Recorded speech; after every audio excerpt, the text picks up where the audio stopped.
महाराजाय नमः।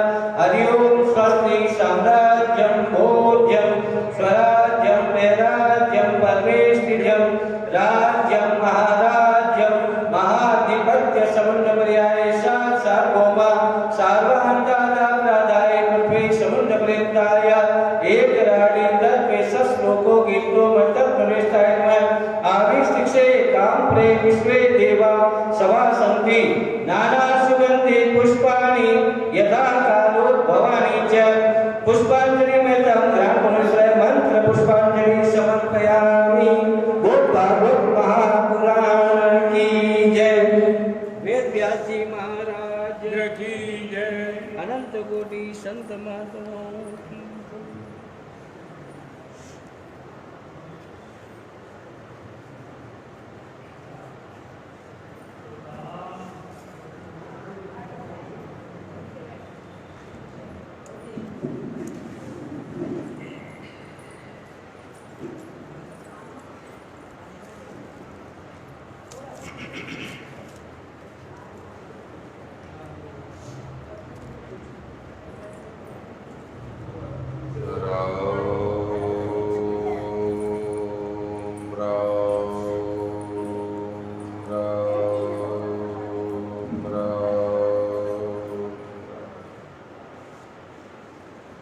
स्वस्ति श्री गणेशाय नमः। श्री सरस्वत्यै नमः। श्री सर्वेभ्यो देवेभ्यो नमो नमः। श्री सद्गुरु चरण कमलेभ्यो नमः। रमतीत राम गुरुदेव जी पुनीति हूँ काल के संत जिनको राम चरण की वंदन बार रमता राम अरु संत गुरु और शीस निधान ताकू वंदन प्रेम युत करे दास भगवान। सभी रसायन हम करी नहीं नाम सबको रंचक घट में संचरे तो सब तन कंचन हो।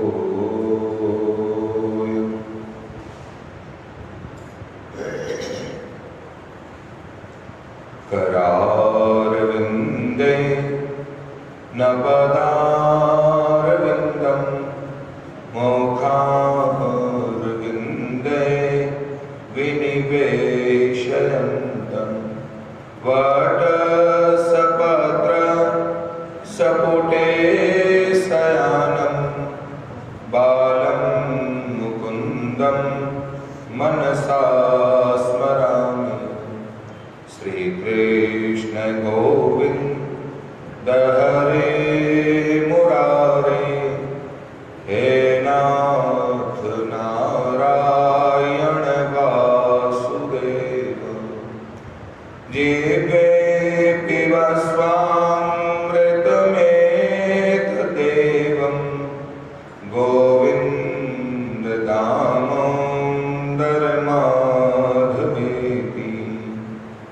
विक्रेतु कामा किल गोपकन्या मुरारी पादार्पित चेतव्रति। दध्यादिकमोहवसादभोजन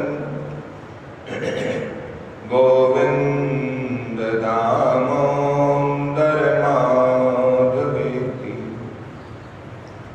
गृह गृह गो पवधू कदम्बा सर्वे मिलित्वा समपा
इदमेव गेयम् देहावसाने त्विदमेव जातम् गोविन्द दामोदर माधवेति श्रीकृष्ण राधा वर गोकुलेश गोपाल गोवर्धन नाथ विष्णु जीवे पिबस्वामृतमेतदेवम् गोविन्द दामोदर माधवेति गोविन्द दामोदर माधवेति गोविन्द दामोदर माधवेति गोविन्द दामोदर माधवेति।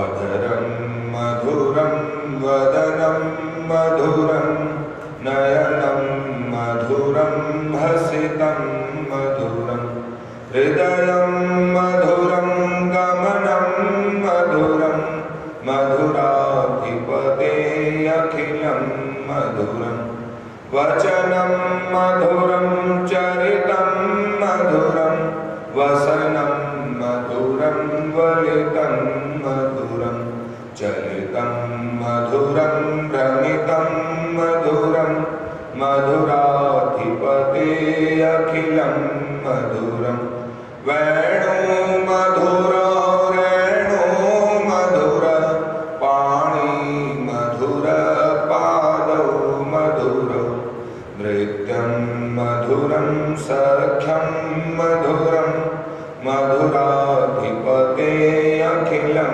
मधुरं गीतं मधुरं पीतं मधुरं भुक्तं मधुरं शोकं मधुरं रूपं मधुरं तिलकं मधुरं मधुराधिपते अखिलं मधुरं कर्णं मधुरं हरणं मधुरं तरणं मधुरं स्मरणं मधुरं वमितं मधुरं शमितं मधुरं मधुराधिपते अखिलं मधुरं गुञ्जा मधुरा माला मधुरा यमुना मधुरा वीची मधुरा सलिलं मधुरं कमलं मधुरं मधुराधिपते अखिलं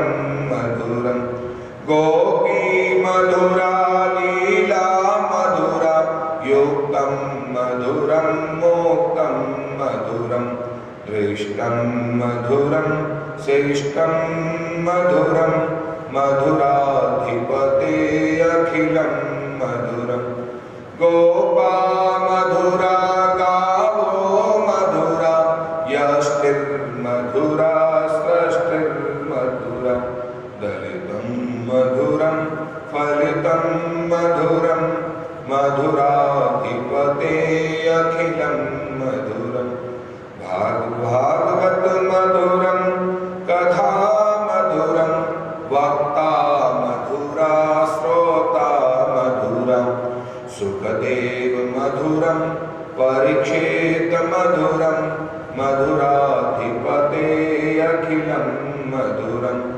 राम स्नेही मधुरं रामचरण मधुरं भगवान दास मधुरं सब संत मधुरं शाहपुरा मधुरा रामद्वारा मधुरा मधुराधिपते अखिलं मधुरं मधुराधिपते अखिलं मधुरं मधुराधिपते अखिलं मधुरं मधुराधिपते अखिलं मधुरं मधुराधिपते अखिलं मधुरं मधुराधिपते अखिलं अखिलं मधुरं मधुराधिपते अखिलं मधुरं मधुराधिपते अखिलं मधुरम्।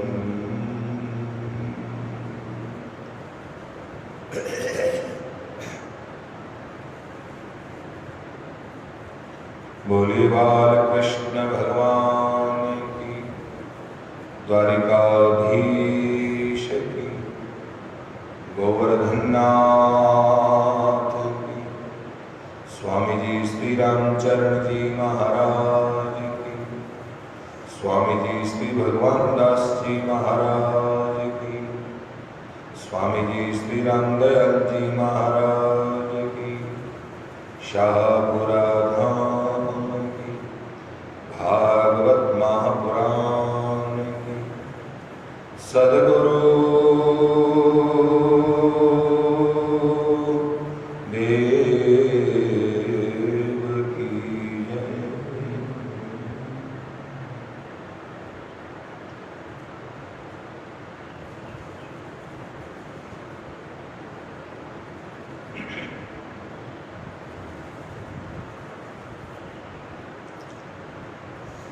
अनंत विराट विश्वात्मा जगत नियंता सर्वांतर्यामी सच्चिदानंद घन पूर्ण परब्रह्म परात्पर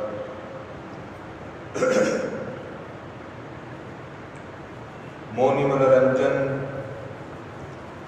भव भय भंजन दुष्ट निकंदन कोटि कष्ट भंजन खलद रंजन गोपी जनरंजन भक्त जनरंजन चित्त चौर चंदन साधु जनरंजन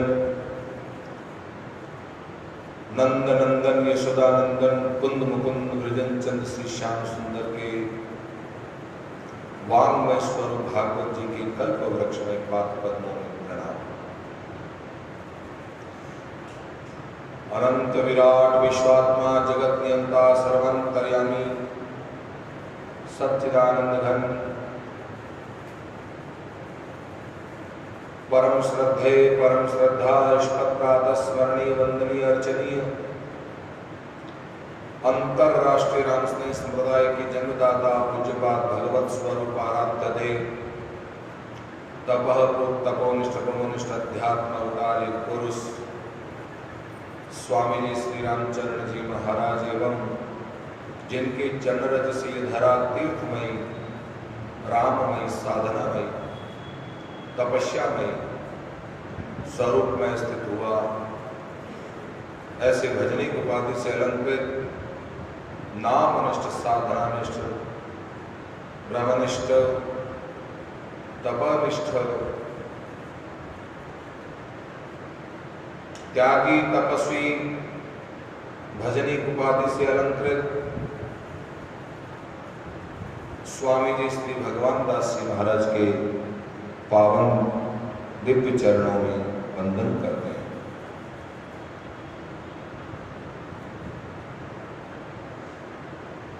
शुक्रताल की धरती से सुखदेव मुनि के मुखार विंद से विस्तृत भागवती कथा गंगा सलीला राजा धीराज चक्रवर्ती सम्राट को निमज्जन कराते हुए सनकादि मुनि नारद आदि ऋषि मुनियों को आनंदित कराते हुए सकल तीर्थ स्वरूप नैमिषारण्य की पावन धरा में सूत सौनकों को आनंदित कराते हुए सकल लोक को पुनित करते हुए ये पावनी कथा साधना स्वाध्याय चातुर्मास 2020 के अंतर्गत समाधि जी के श्री चरणों में महापुरुषों की तपस्या स्थली पर पावन अधिक मास के अवसर पर श्रीमद् भागवत सप्ताह ज्ञान यज्ञ के आज तृतीय दिवस में हम सभी प्रवेश कर रहे हैं। मुख्य यजमान बंधु एवं भागवत कथा रस रसिक प्रेमीजन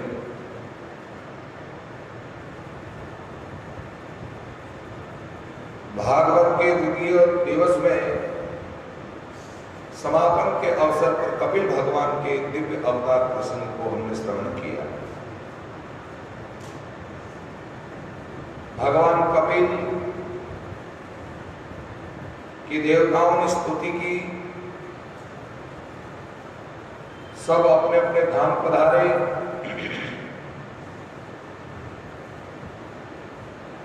ब्रह्मा जी अपने 9 पुरुषों को लेकर के, 9 पुत्रों को लेकर के कर्दम ऋषि की 9 कन्याओं के साथ में विवाह संपन्न करवाकर गृहस्थ धर्म से कर्दम ऋषि को मुक्त किया।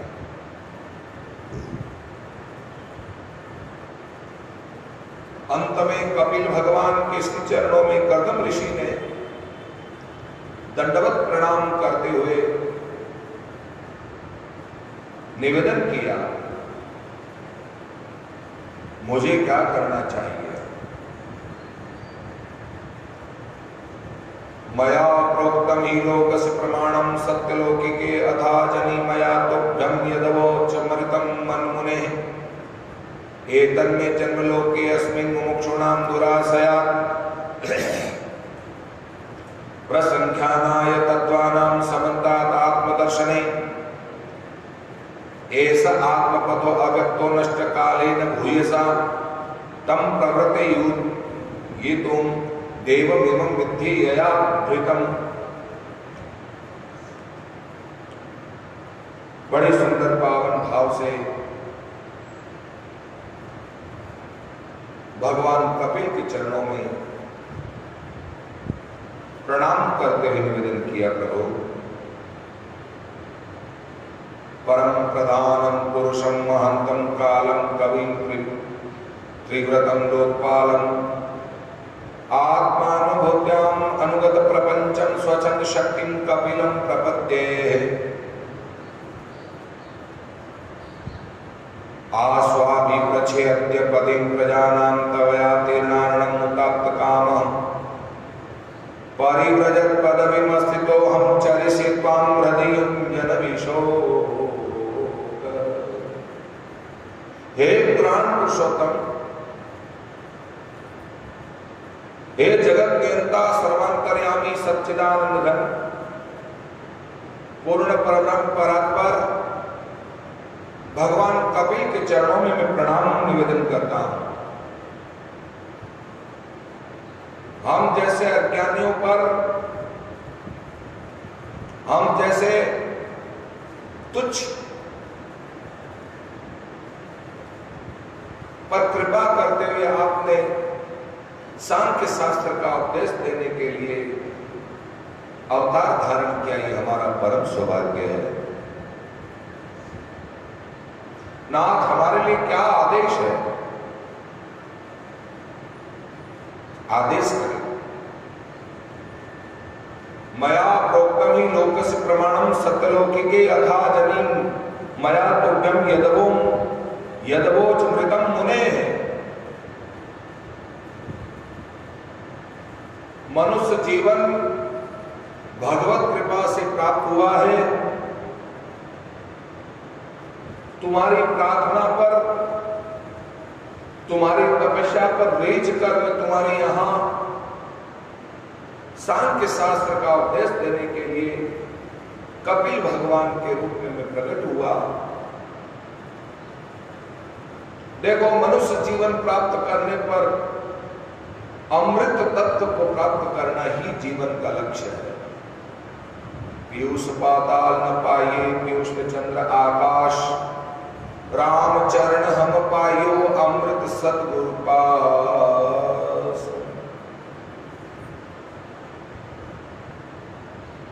सदगुरु के श्री चरणों में वह राम नामामृत है जिसको पान करने पर जन्म मरण के फंद से मुक्त हो जाता है।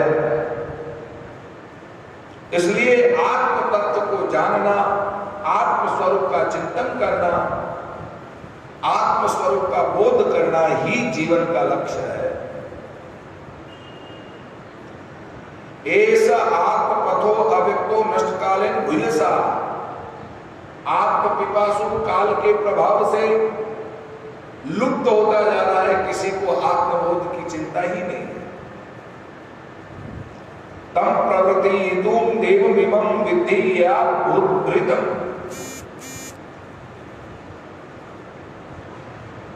तुम एक काम करो, गच्छ, जाओ, कामं मया,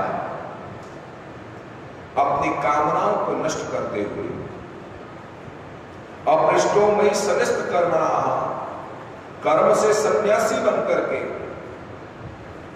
जित्वा सुदुर्जयम्, जिसको बहुत मुश्किल है जीतना, वह है मृत्यु। जाओ तुम उस मृत्यु को जीतो, मृत्यु को हरा दो, मृत्यु पर विजय प्राप्त करो। मानो कि कदम ऋषि ने पूछा कैसे करो? बोले अमृतत्वाय, अमृत का उद्योग करो, और अमृत के उद्योग से ही जो है मृत्यु पर विजय प्राप्त कर सकते हैं। तो अमृत के उद्योग का साधन क्या है? माम भज, मेरा भजन करना ही अमृत का उद्योग होना है। यानी कि सार बात यही है कि कर्म से सन्यासी बन करके जंगल में जाओ, सर्वत्र मेरा ही स्वरूप का दर्शन करते हुए सुदुर्जय मृत्यु पर विजय प्राप्त करने के लिए मेरा भजन जो अमृत स्वरूप है, उस भजन को करते करते करते अपने जन्म जन्मांतरों के सारे कर्मों को नष्ट करके तुम मुक्त हो जाओ, ऐसा पावन आदेश दिया। और भगवान कपिल की आज्ञा पा करके कर्दम ऋषि चरणों में प्रणाम दंडवत करके वहां से प्रस्थान किया जंगल की ओर। देहुतिर्वाच निरविन्नानितरां भुवन सदृन्द्रिय तृष्णात् येन संभाव्यमानेन देव भगवान् पुंसाम् ईश्वरो वे भवान् किल लोकस्य तमसान्धस्य चक्षु सूर्य दिवो अथ मे देव सम्मोह पाकृष्टुं तम् अरसि यो अवग्रो अहम् एतितेस् तस्मिन् योजित्वया।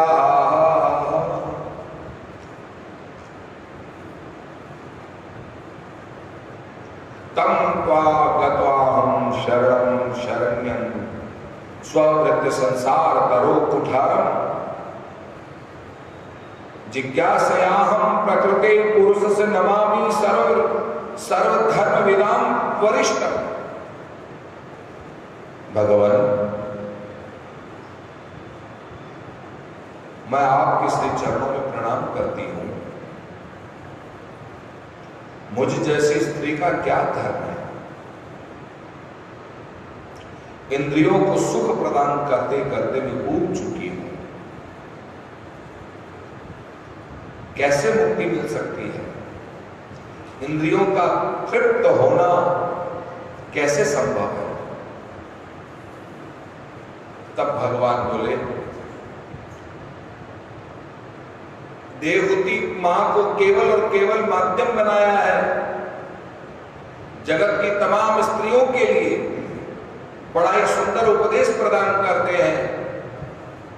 श्री भगवान वाचन योग आध्यात्मिकं पुंसां मतो हि निःश्रेषयं सायमेः अत्यंतो परति यत्र दुःखस्य च सुखस्य च तमिमं ते प्रवक्ष्यामि यमवोचं पुराणगे ऋषीणां श्रोतु कामानां योगं सर्वांग नैपुणं चेतः खलत्रस्य बन्धाय मुक्ते आत्मनोन्मतं गुणेषु शक्तं बन्धाय रतं वा पुंसि मुक्तये। साधकों,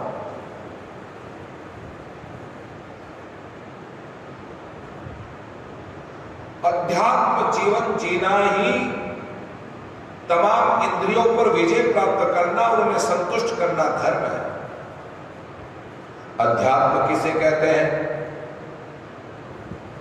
अध्यात्म पुरुष वह है न तो सुख की परवाह करता है न दुख की परवाह करता है। सुख और दुख से मुक्त होकर के परब्रह्म परमात्मा की सर्वत्र अनुभूति करते हुए अध्यात्म जीवन जी करके जिसके अंतःकरण में सौहार्द की भावना है, सौहार्द की भावना है, जिनके रग रग में रोम रोम में करुणा भरी हो, जिनके हृदय में प्रेम और प्रीति भरी पड़ी हो, वही सबसे श्रेष्ठ अध्यात्म पुरुष है।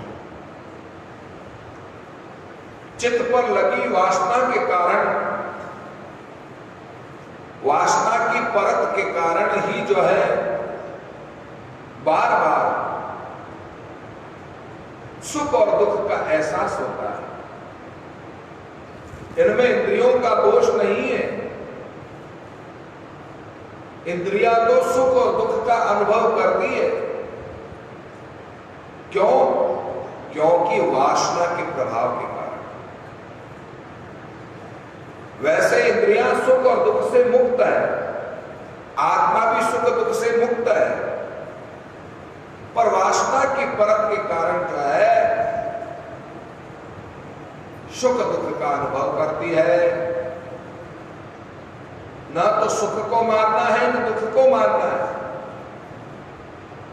इनको मारने से कुछ नहीं होगा, इंद्रियों को मारने से कुछ नहीं होगा। इंद्रियों का दमन करना एक साधन है, पर सबसे बड़ी बात यह है जो वासना, जो चित्त पर धूल जमी हुई है, वासना रूपी धूल जमी हुई है। अरे भैया, बाहर गए हुए थे, कमरा बहुत दिनों से, मकान बहुत दिनों से बंद पड़ा था, वापस आओगे तो धूल जमी हुई नजर आएगी कि नहीं आएगी? स्वाभाविक बात है। बारीक बारीक बारीक भले कितना ही जागता करके गए हो, कितने कागज कपड़े लगा करके गए हो छिद्रों में, फिर भी जो है पूरे मकान में धूल, बारीक बारीक बारीक कण इस तरह से जम जाते हैं कि आपको सफाई करनी पड़ेगी। कितना गंदा लगता है। तो ऐसे ही जो है वासना के कण हमारे चित्त रूपी भवन पर ऐसे रमे हुए हैं जिसके कारण इंद्रियां सुख और दुख की लालसा रखती है। जब भोग मिलते हैं तब सुख मिलता है, भोग नहीं मिलता है, आंख को देखने का सौभाग्य नहीं मिलता है तो आंख दुखी हो जाती है, कान को सुनने का सौभाग्य नहीं मिलता है तो कान दुखी हो जाता है। लपलपाती जीभ को यदि रसगुल्ले, गुलाब जामुन आदि मिठाइयां नहीं मिलती, खाने के पदार्थ नहीं मिलते हैं तो ये जिह्वा जो है बड़ी दुखी हो जाती है। और यदि इन्हें सामग्री मिलती है तो बड़ी प्रसन्न हो जाती है। इसलिए साधकों, इंद्रियों का दोष नहीं है, इंद्रियों का तो दमन ही पर्याप्त है, पर वासना की जो परत हमारे चित्त पर लगी है उसे धोने के लिए हमें प्रयास करना चाहिए। और उसको, वासना की परत को धोने का सबसे सुगम साधन है भक्ति। और भक्ति भी ऐसे संतों के श्री चरणों में जाने से, संतों के श्री चरणों में वह भक्ति निवास करती है। कौन संत, कैसे संत? तितिक्षवा कारुणिक सुहृद सर्वदेहिनां अजात संक्रम शांता साधव साधु भूषणाः मयि अनन्येन भावेन भक्तिं कुर्वन्तिं ये दृढां मत्कृते त्यक्त कर्मण त्यक्त स्वजन बान्धवाः मदाश्रया कथा पृष्ठा श्रवन्ति कथयन्ति च तपन्ति विविधास्तापा नेतान् मद्गच्चेतसः ते एते साधव साधि सर्वसंग विवर्जिताः सत्संगते स्वतः ते प्रार्थ्य संग दोष हरा हरि ते। साधकों, साधु वह है जो सहन करता है, जिस तरह से वृक्ष सहन करता है सर्दी गर्मी वर्षा को, ऐसे साधु सारे द्वंद्व को जो सहन करता है उसी का नाम साधु है। कारुणिक, जिनके हृदय में करुणा है, सुहृद जो सबके प्रति सौहार्द की भावना रखता है, सर्वदेहिनाम सब में देव का दर्शन करता है, ईश्वर का वास समझ करके प्राणी मात्र के प्रति जो है प्रेम करता है, उसका नाम साधु है। अजात शत्रवः जो निडर रहता है, निर्भीक रहता है, किसी से डरता नहीं है। अरे भैया डरता तो वही है जिसको कोई किसी से लेना देना हो, किसी से कुछ अपेक्षा हो। साधु को किसी से कोई अपेक्षा होती नहीं है, इसलिए साधु कभी डरता नहीं है। ऐसा जीवन बनाओ कि हम किसी से अपेक्षा रखें नहीं, मिले तो भी ठीक, ना मिले तो भी ठीक। ये प्रारब्ध वस्तु है और वो भी प्रारब्ध के अनुसार मिलेगी मिलेगी। यदि प्रारब्ध में नहीं है तो कितना भी अपेक्षा रख लो किसी मनुष्य से या किसी भी प्राणी से, और नहीं मिलने का जोग है तो नहीं मिलेगा। और कोई भी वस्तु यदि मिलने का प्रारब्ध में जोग है तो वस्तु जरूर मिलेगी, इसमें कोई संदेह की बात नहीं है। तो साधकों,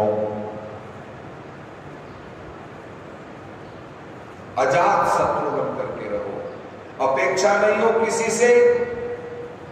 स्वतः हमें किसी से कुछ वस्तु प्राप्त हो जाती है तो अच्छी बात है, पर अपेक्षा का भाव नहीं होना चाहिए। जहां अपेक्षा का भाव है तो कभी कभी उपेक्षा का भी भाव हो जाता है। इसलिए अपेक्षा और उपेक्षा से मुक्त होकर के अजात शत्रु यानी कि निडर बन करके रहो। हम क्यों डरे, किससे डरे, हमें क्या लेना देना है? हमको तो उस परम पिता परमात्मा से लेना देना। डरना ही है तो केवल भगवान से डरना है, क्योंकि भगवान से डरना इसलिए कि वो हमारा मालिक है। ईश्वर अंश जीव अविनाशी, चेतन अमल सहज सुख राशि। हम उसके अंश हैं। ममैवांशो जीवलोके जीवभूत सनातना। गीता के 15वें अध्याय के 6वें श्लोक में ये बात कही है कि जो भी जितने भी प्राणी मात्र सब मेरे अंश हैं, सब मेरे अंश स्वरूप है। तो साधकों, हम सब परमात्मा के अंश स्वरूप है, ये हमें स्वीकार करना ही पड़ेगा। जीव मात्र जो है परमात्मा का अंश स्वरूप है, इसलिए यहां पर रामचरितमानस में बात कही है। गीता, भागवत आदि पुराण भी यही बात कहते हैं। बड़े बड़े विद्वान भजनिक पुरुष भी यही कहते हैं कि सारे जीव परमात्मा के हैं, हम भगवान के हैं और भगवान हमारे हैं, हम सब भगवान के हैं। इसलिए अपेक्षा हो तो केवल भगवान से हो और किसी से अपेक्षा नहीं, क्योंकि संसार में कोई हमारा है नहीं, था नहीं और होगा भी नहीं। ये हमारी भ्रांति है कि संसार में फलाना मेरा है, फलाना सगा मेरा है, कोई मेरा है नहीं। ये मेरा भाव मिटाना पड़ेगा। जब तक मेरा भाव नहीं मिटेगा तब तक जो है आपको भगवान से प्रेम नहीं होगा। भगवान से प्रेम नहीं होगा तो उससे अपेक्षा नहीं होगी, और जब उससे अपेक्षा नहीं होगी तो निडरता नहीं आएगी। इसलिए साधकों, भगवान मेरा है, मैं भगवान का हूं, भगवान के सिवा इस दुनिया में कुछ नहीं है। जो है ये सब मिथ्या है। ब्रह्म सत्यम जगन मिथ्या, संसार स्वप्नवत जान की कीजिए ब्रह्म विचार। अवधि अंजुलि नीर चू जाता लगे द्वार। ये अनुभूति होनी चाहिए प्रत्येक साधक को। भजन करने से ही अनुभूति होगी। सब मिथ्या है, हमारे द्वारा जो है फैलाई हुई माया है, हमने फैलाया है, हमने इसका जो है सर्जन किया है, हमने इसका विस्तार किया है। इसलिए साधकों, हम ही विस्तार करने वाले हैं तो हम ही समेटने वाले हैं। इसलिए समेट लो। जीवन की अर्थी उठने से पहले जीवन के अर्थ को समझ करके सबसे अपनी मोह माया समेट लो, सबसे आसक्ति समाप्त कर दो। किसी से आसक्ति नहीं होनी चाहिए। जीवन के हम उस उत्तरार्ध में आ चुके हैं कि अब हमारा किनारा कभी भी समाप्त हो सकता है, हम किनारे पर लग सकते हैं। इसलिए अब हमारा संसार से, परिवार से यदि वस्तु पदार्थ से यदि मोह होता है तो महाराज इसी मोह से कीड़े मकोड़े बन करके आएंगे। हम जीव जंतु बन करके आएंगे।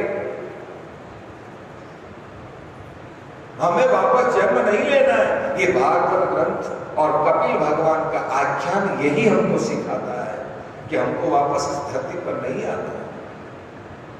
इसलिए उपेक्षा से मुक्त होकर के हम भगवान का भजन करें। मिले तो भी ठीक, ना मिले तो भी ठीक। कोई हमारे पास आता है तो भी ठीक, नहीं आता है तो भी ठीक है। बस यही भाव होना चाहिए, समदर्शी भाव होना चाहिए। जिस तरह से माँ के 4 बच्चे हैं और माँ चारों के प्रति एक समान व्यवहार रखती है, वही तो माँ है। और यदि माँ ही भेद करती हो, 2 बच्चों से तो बहुत प्रेम करती हो, लगाव करती हो, छाती से चिपकाती हो और 2 को किनारे करती हो, तो वो माँ नहीं है। इसलिए इसी तरह से समदर्शी बन करके रहो।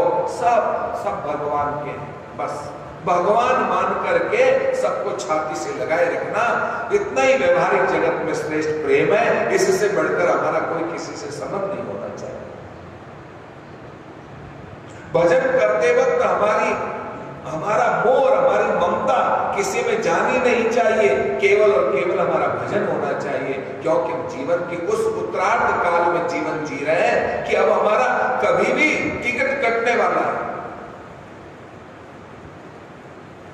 परमात्मा ने कितने रूप हमको दिखा दिए जीवन काल में।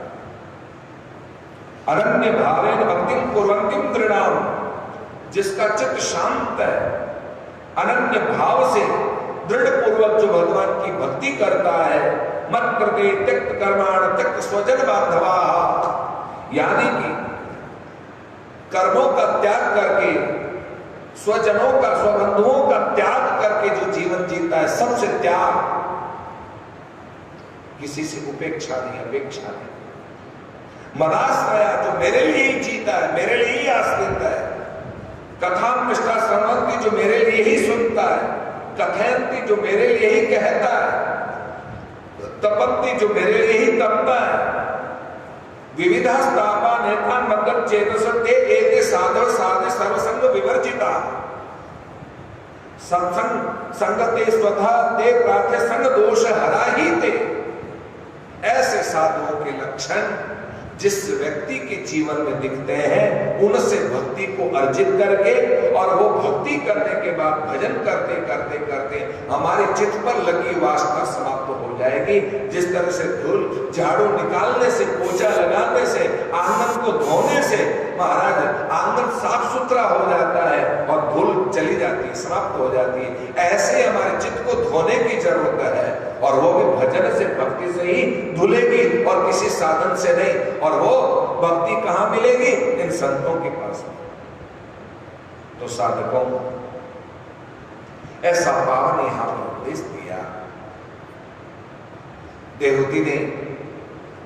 यो योगो भगवद्वाणो निर्वाणा तत्त्वद्वयोदिता कीदृश कति चांगानि यत तत्त्वबोधनम् तदैतन्मे हि विजानीहि यथाहं मंदधीर हरे सुखम बुद्धेयो दुर्बोधम योसा भवदनुग्रहात्।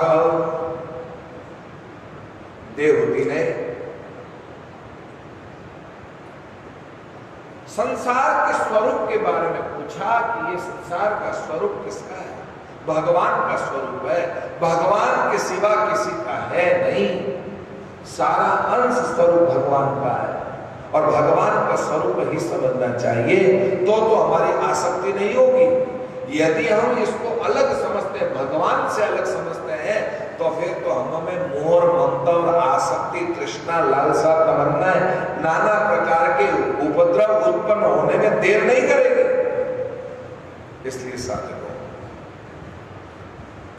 प्रकृति पुरुषापि लक्षणं पुरुषोत्तमम् ब्रूहि कारणयोरस्य सद सच्चत यदात्मकम्। प्रकृति पुरुष का जंजाल है, या आत्मा अनात्मा का कोई विचार नहीं करता है। भगवान कपिल कहते हैं आत्मा अनात्मा का कोई विचार करता हो तो महाराज वह श्रेष्ठ व्यक्ति है, क्योंकि प्रकृति और पुरुष का जंजाल है और इतना विचित्र जंजाल है। इस विचित्र जंजाल से मुक्त होना तभी संभव है जो आत्मा का विचार करता है। अरे भैया, घर में राशन खत्म हो जाता है तो राशन का विचार करते हो कि राशन के घर में कुछ सामग्री समाप्त हो जाती है, कुछ सामग्री के लिए हम जो है कैसे उपार्जन करें उसकी आप चिंता करते हैं। धन खत्म हो जाता है तो धन का स्रोत क्या है, धन का अर्जन कैसे करें, उसके लिए आप चिंता करते हैं, विचार करते हैं कि क्या ऐसा उपाय करें कि जिससे धन का स्रोत हो, राशन का स्रोत हो।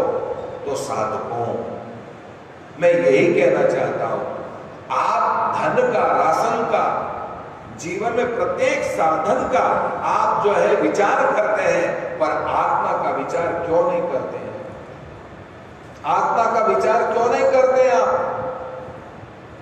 कभी तो विचार करो एकांत में बैठकर, जब आप सब चीजों के बारे में, सब व्यक्तियों के बारे में, सब रिश्तेदारों के बारे में आप लोग विचार करते हैं, तो अपने एकांत में बैठ करके अपने बारे में सोचो कि मेरा क्या हस्त होगा। कस्तम को हम खुद आया को में जननी को में ताका, मैं कौन हूं, मैं कहां से आया हूं, कौन मेरे माता पिता है, मैं इस धरती पर किस लिए आया हूं, मेरा उद्देश्य क्या है। इस उद्देश्य पर विचार करना चाहिए प्रत्येक साधक को। तो मेरे साधक विचार करो, और ये साधक को विचार करने के लिए कपिल भगवान ने आदेश दिया है। प्रकृति पुरुष जंजाल है, इस जंजाल से मुक्त होने का विचार करो और आत्मा अनात्मा का विचार करो, नित्य अनित्य का विचार करो। नित्य क्या है, अनित्य क्या है, इसका विचार करो। सत्य क्या है, असत्य क्या है, इसका विचार करो। शरीर और शरीरी का विचार करो, देह और देही का विचार करो। जब तक इसका विचार नहीं करोगे, इसमें भेद नहीं समझोगे, तब तक हमको आत्मज्ञान नहीं होगा। और आत्मज्ञान तभी संभव है जब देह और देही का विचार करोगे, शरीर और शरीरी का विचार करोगे, शरीर का और संसार का विचार करोगे कि हमारा क्या संबंध था, क्या है और क्या नहीं है, इसका विचार हमको करना होगा। साधकों, सबसे बड़ी बात यह है, योगस्य लक्षणम वक्षे सबीजस्य नृपतात्मजे मनो येने विधिना प्रसन्नम व्याधि सत्पथम स्वधर्माचरणम सत्याविधर्माच निवृत्तनम देवालब्धेन संतोष विचाचारणार्थम अर्चनम। बहुत सुंदर बात कही है। भगवान के चरित्र और धर्म को आचरण में लाने की आवश्यकता है। आचरण में लाओ। सत्यम वदः धर्मम चरः,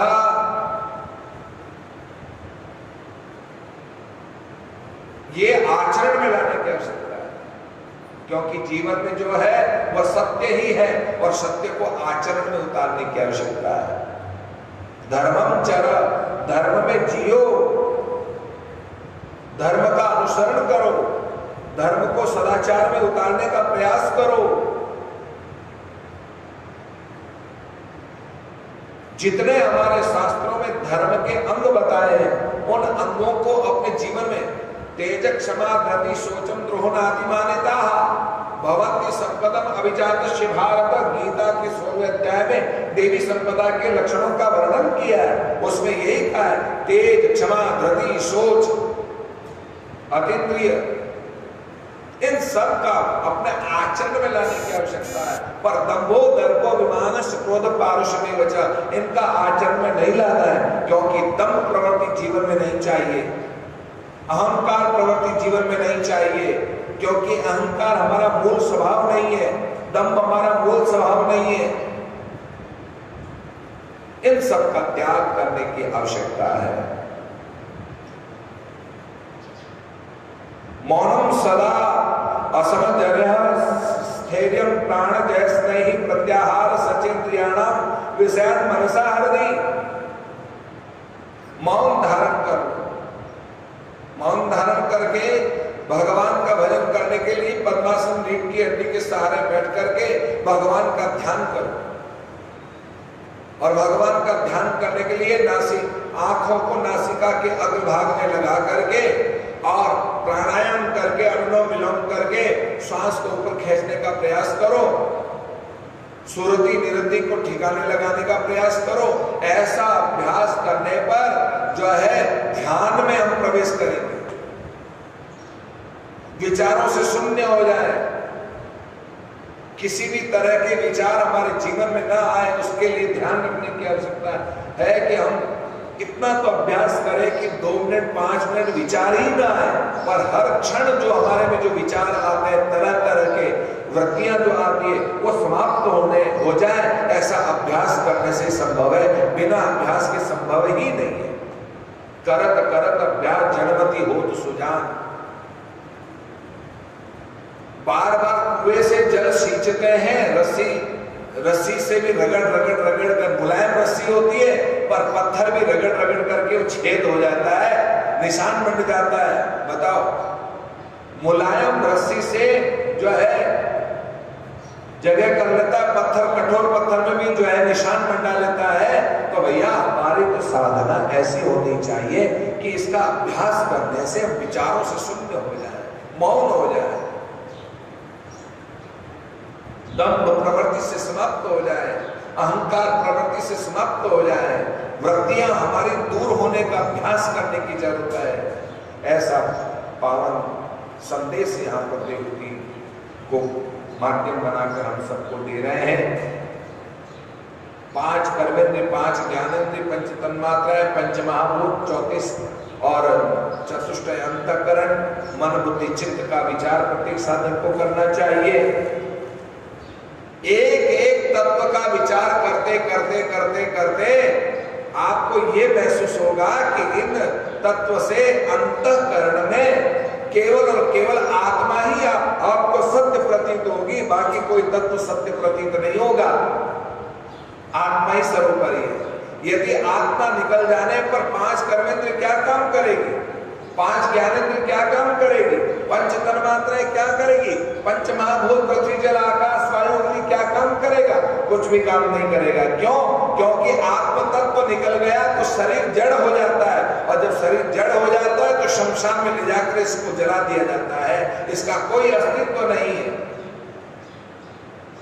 इसलिए साधकों, आत्मा का विचार करो, आत्मा सर्वोपरि है, आत्मा का दर्शन करने का अभ्यास करो, आत्मचिंतन करने का प्रयास करो, आत्मविश्लेषण करने का चिंतन करो।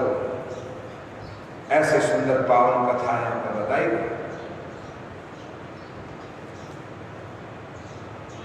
कर्मणा देव नेत्रेण जंतुर्दहो उपपत्तये स्त्रिया प्रविष्टम उदरम पुंसो रेतकणाश्रयः कलरम तवेकरात्रेण पंचरात्रेण बुद्बुदम दशाहेन तु कर्कंदो पेशेंटम वाय तत्परम मासेन तु शिरोत्वाभ्याम बाह्य अंग्रंग विग्रह न खलो अस्ति चर्माणि लिंग छिद्रो भवस्त्रिभिः।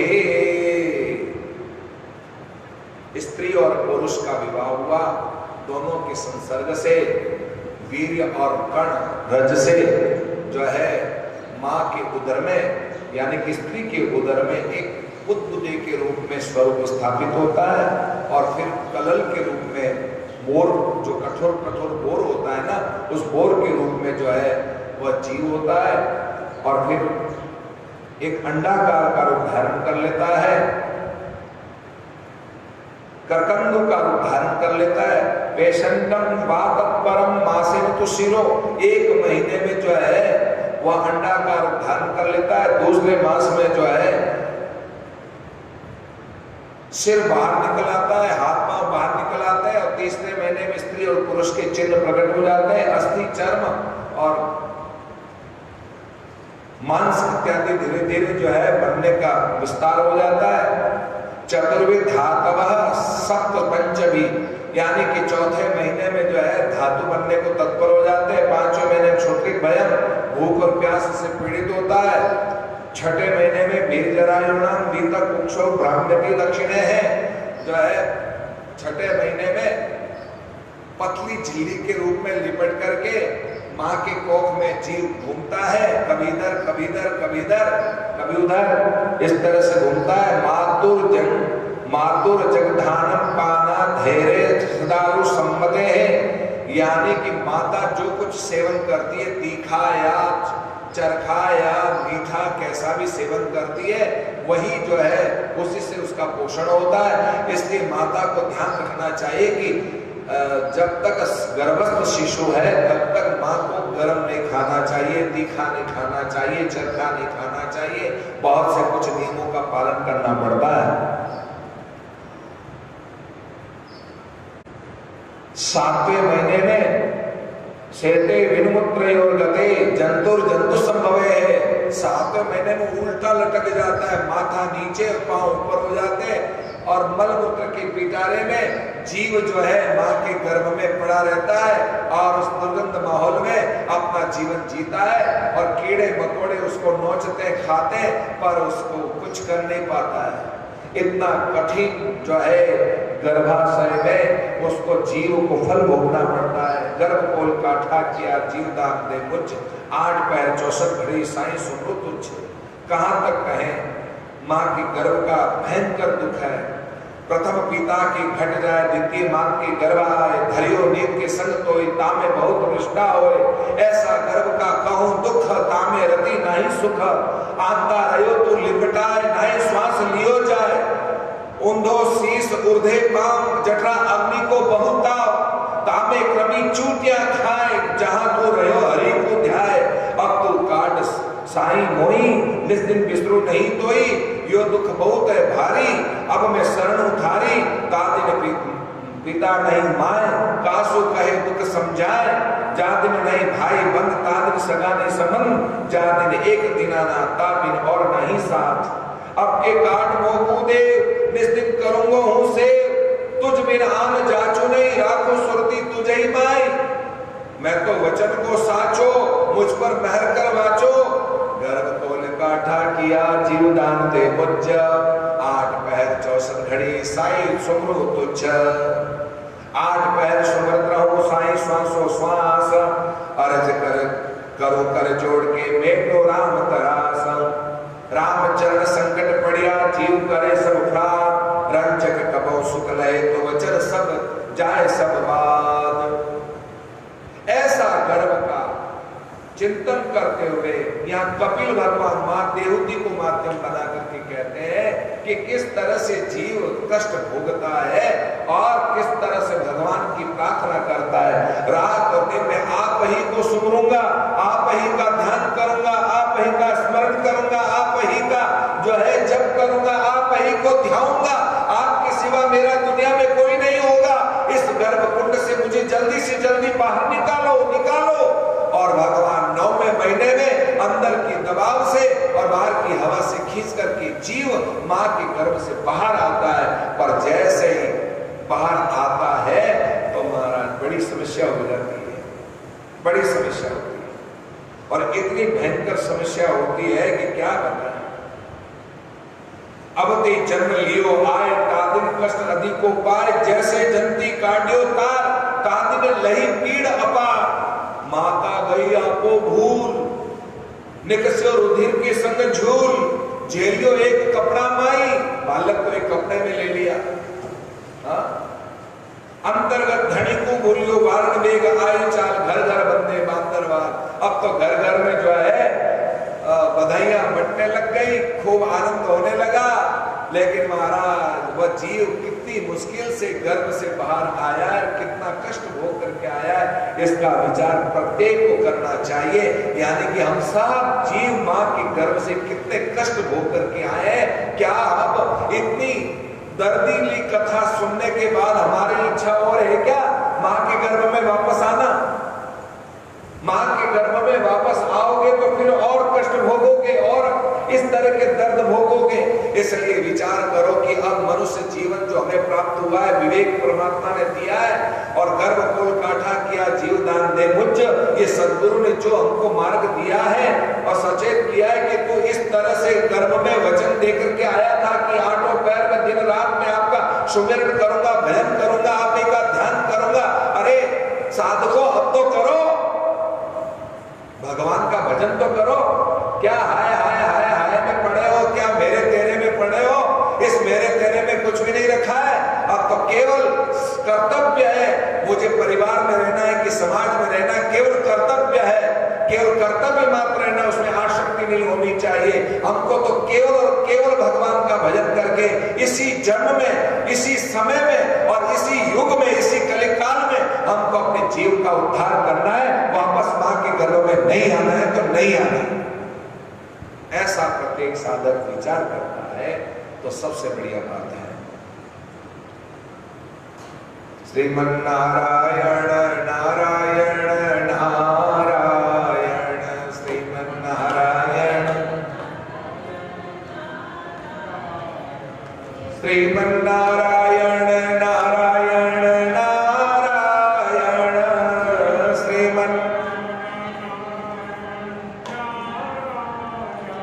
श्रीमन्नारायण नारायण नारायण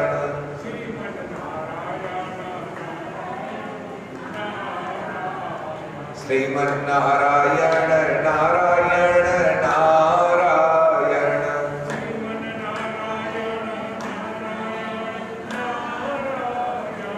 भजमन नारायण नारायण नारायण भजमन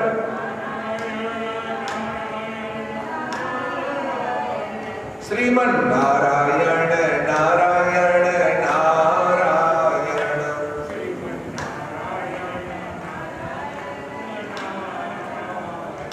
गुरु नारायण नारायण नारायण गुरु नारायण माता नारायण नारायण नारायण माता नारायण नारायण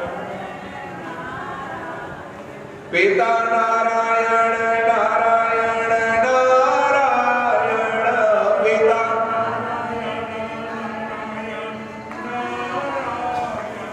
श्रीमन्नारायण नारायण नारायण श्रीमन्नारायण श्रीमन्नारायण नारायण नारायण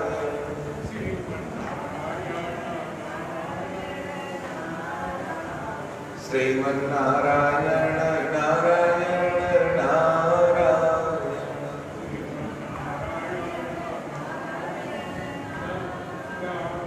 इस तरह से मां देवहूति को माध्यम बना करके भगवान कपिल ने बड़ा सुंदर ज्ञानोपदेश प्रदान किया और भगवान कपिल वहां से गंगा सागर किनारे पहुंच गए, जहां गंगा सागर में भगवान कपिल खूब ध्यान लगाते हैं और अपना जीवन सार्थक कर रहे हैं।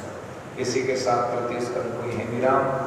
चौथे स्कंद में विदुर मैत्रेय संवाद सुनाते हुए कहते हैं, मनोस्तु शत्रुपायां कृष्णकन्यासीय क्रिया देवती से प्रसूति रीति विस्तृताः आकृतिं रोचे प्रादादपिः भ्रातृमती नृपपुत्रिका धर्माश्रित्य शत्रुपानुमोदितः प्रजापति स भगवान रुचिस्तस्य माजी जनतः मिथुनं ब्रह्मवर्चस्वी परमेण समाधिना यतस्तयो पुरुष साक्षात् विष्णुर्यज्ञं रूपधृक्ः सा या स्त्री सा दक्षिणा भूतिरंस भूतगुणापायिनी आनिम्गे स्वगृह है स्वगृहं पुत्र्यां पुत्रं विविधतरोः सिसं स्वं भुवो मुदायुक्तो रुचिर्जग्राह दक्षिणा।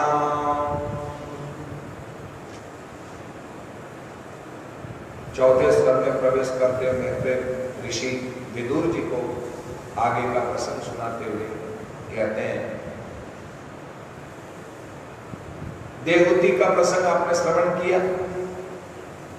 आकुति का विवाह रुचि ऋषि के साथ हुआ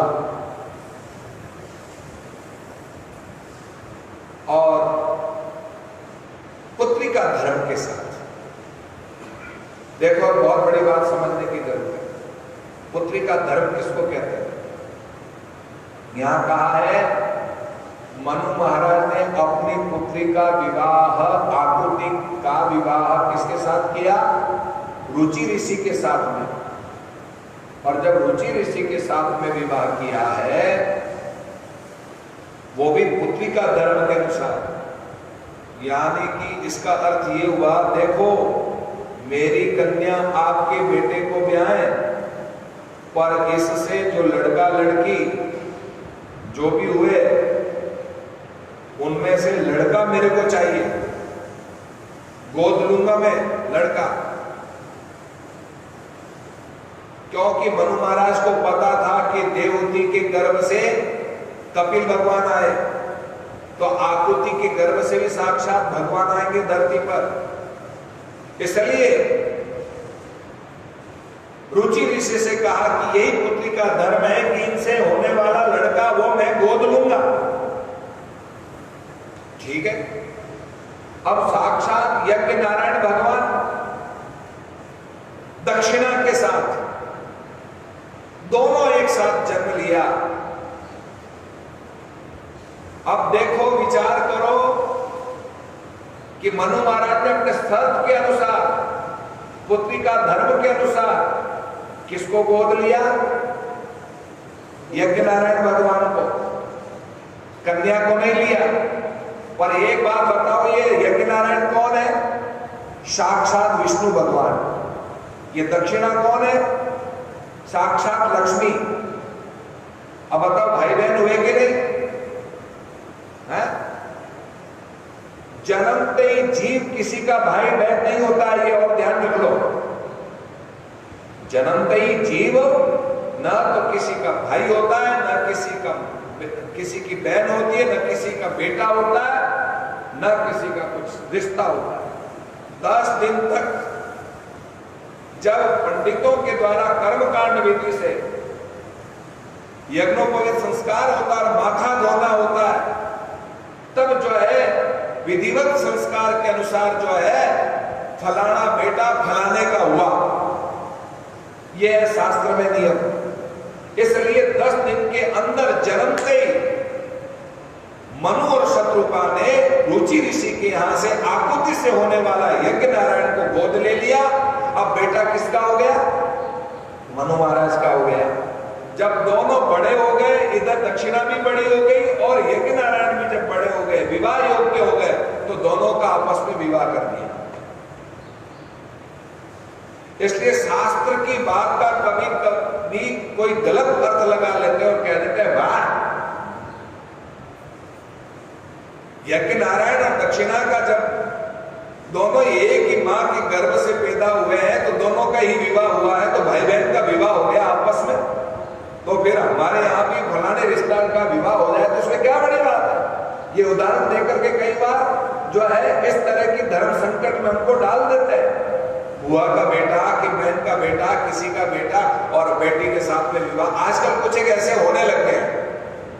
इसलिए इसका समाधान करने की आवश्यकता है कि 10 दिन के अंदर अंदर जो है जीव को जो गोद ले लेता है, तो वह फिर जन्म देने वाले का बेटा नहीं होता है, वो फिर पालन पोषण करने वाले का ही बेटा माना जाता है, उससे कोई संबंध नहीं होता है। इसलिए बेटे का बेटी के साथ में आज यानी भगवान यज्ञ नारायण का दक्षिणा के साथ में विवाह किया, तो 10 पुत्र उत्पन्न हो गए। दोष प्रदोष संतोष भद्र शांति बृहस्पति कबीर विहु स्वर्ण सुदेवो रोचनो विशट, ये 12 पुत्र उत्पन्न हुए। यानी कि रुचि ऋषि, रुचि ऋषि कौन है भैया? आप सबके मन में इच्छा हुई कि भागवत सप्ताह ज्ञान यज्ञ हो। भाई अधिक मास है, पिछले अधिक मास में तो द्वारिका में हमने कथा का आनंद लिया, तो इस अधिक मास में भी कहीं ना कहीं कथा का आनंद तो भले सूक्ष्म रूप में हो। कोरोना महामारी के कारण हमको भले सूक्ष्म ही हो, पर कथा महाराज भले अकेले ही करते रहे। तो ऐसा आयोजन होना चाहिए। सबके मन में सद्भाव था, इच्छा थी, तो इच्छा थी इसका मतलब सब जने रुचि ऋषि। अब आकुति का विवाह, प्रयत्न, पुरुषार्थ, अब पुखराज ने सारी तैयारी कर दी है? मंच बनाना, करना, ये सब बिछाना, बिछायत करवाना, ये सारी बैठ करके व्यवस्था कर दी। जब सबने व्यवस्था कर दी, व्यवस्था करना, प्रयत्न करना, पुरुषार्थ करना और उस कार्यक्रम को सार्थक करने के लिए तैयार रहना, पूर्ण रूप देना, ऐसा जो कार्य करता है वो कौन है? आकुति। अब रुचि ऋषि का आकुति के साथ में विवाह हो गया, यानी कि इच्छा के साथ में पुरुषार्थ का विवाह हो गया, तो क्या हुआ? भागवत रूपी यज्ञ नारायण का विवाह दक्षिणा के साथ प्रकट हो गया। दक्षिणा का मतलब है दक्षिणा, पैसे के बिना काम थोड़ी चलता है। माई का खर्चा है कि ब्राह्मण पंडित का खर्चा है, लाइव का खर्चा है, जो भी खर्चे हैं ये किसके लिए? ये आयोजन को सार्थक करने के लिए। यानी कि दक्षिणा का साथ में संबंध है। दक्षिणा का अर्थ है कि लक्ष्मी, बिना लक्ष्मी के यज्ञ नारायण प्रकट नहीं हो सकते। इसलिए मुख्य यजमान बने बाबूलाल जी परियार जी, ये दक्षिणा के रूप में है, और यज्ञ नारायण भागवत कथा के रूप में ठीक है ना। तो जब भागवत कथा और दक्षिणा का रूप प्रकट हुआ है, तो जहां भागवत कथा का आयोजन होता है वहां 12 प्रकार की सुख शांति मिलती है। कौन कौन से? दोष, प्रदोष, संतोष, भद्र, शांति, नस्पति, इत्म, कवि, विभु, स्वर्ण, सुदेव और रोचक। यानी कि भागवत सप्ताह ज्ञान यज्ञ जहां कहीं प्रकट होता है वहां अर्थ खर्च होता है, दोनों का मिलन होता है। तो ये 12 प्रकार की सुख, समृद्धि, श्री, यश, धर्म आदि सबकी प्राप्ति हो जाती है। इसका नाम है यज्ञ नारायण भगवान और दक्षिणा का समय। अस्तु, प्रसूति का विवाह दक्ष के साथ हुआ, जिनसे 16 कन्याएं उत्पन्न हुई। 16 कन्याएं में से 13 कन्याएं धर्म को गई, पीछे बची 3 कन्याएं, जिसमें से एक कन्या स्वाहा। स्वाहा, ये स्वाहा कन्या किसको गई? अग्नि को गई।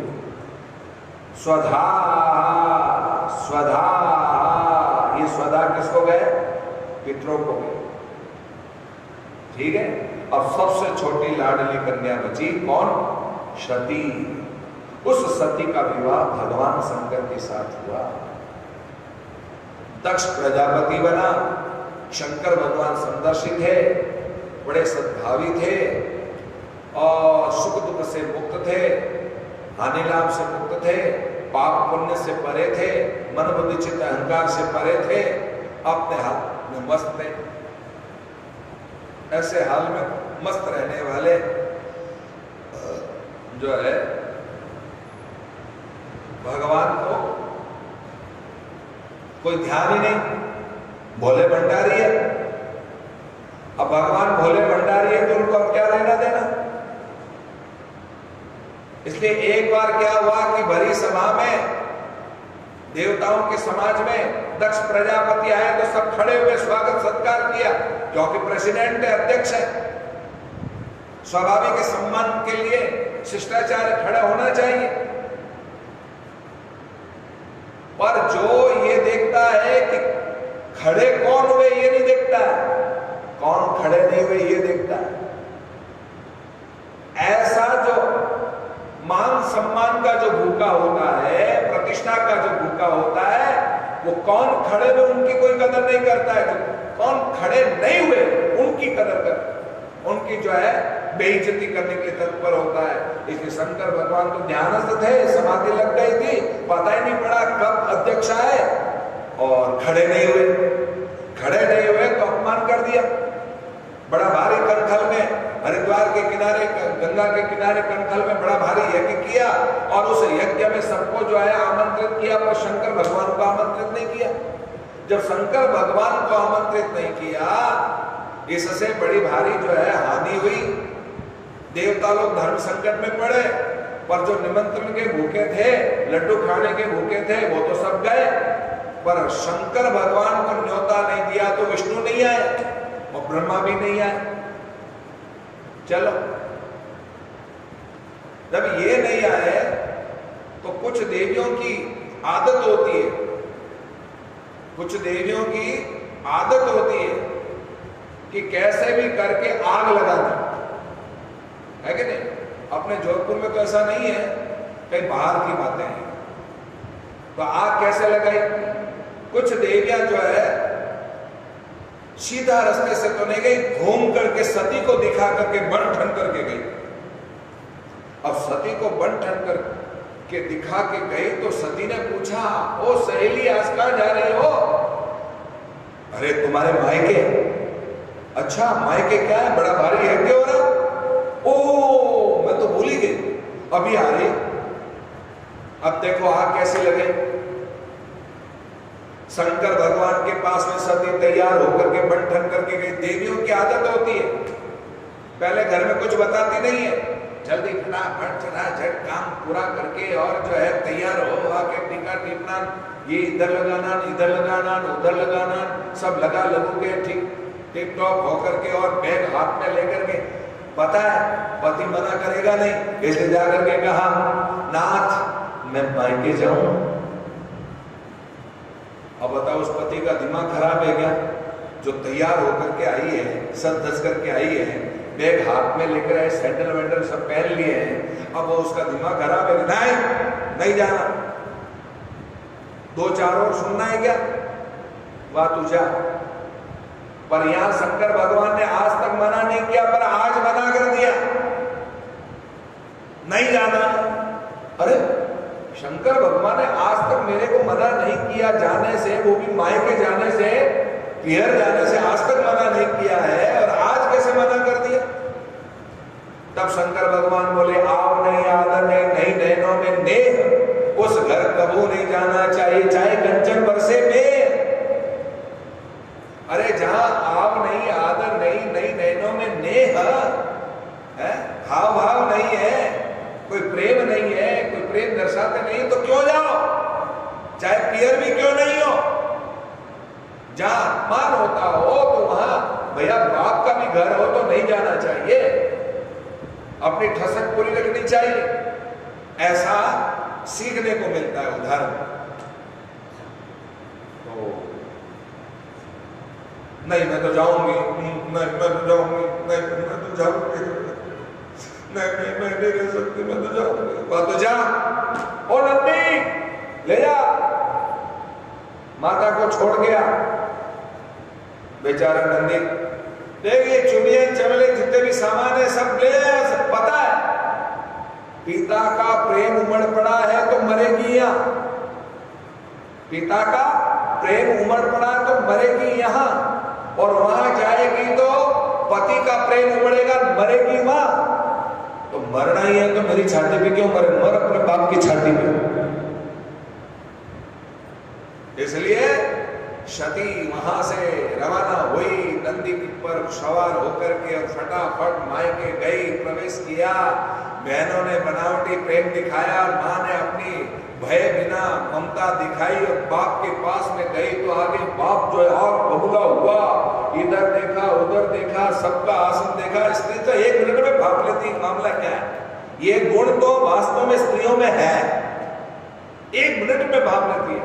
बेचारा पुरुष तो भाग भी नहीं सकता, स्त्रियों की कोई बराबरी पुरुष तो कर ही नहीं सकता, एक मिनट में भाग लेती किसके मन में क्या है। वाह देवियों जय हो।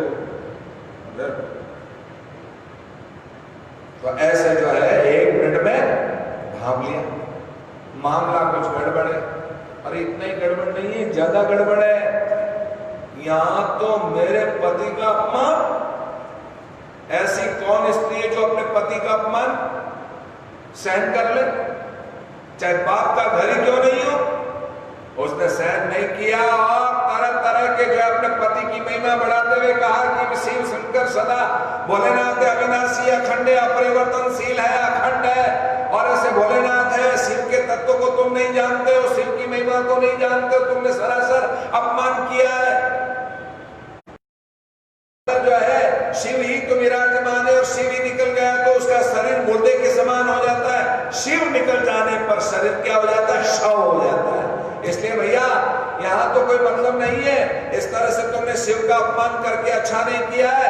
मुझे अब शिव जी की पत्नी दाक्षायणी बन के नहीं रहना है, मुझे तो कुछ और नया रूप धारण करके आना है। इसलिए जन्म जन्म मुझे पति मिले ऐसा कह करके यज्ञ कुंड में स्वाहा जल करके राख हो गई, भस्म हो गई। उसी वक्त जो है हाहाकार मचा। भगवान शंकर को मालूम पड़ा, कृत्या अग्नि को पछाड़ा, वीरभद्र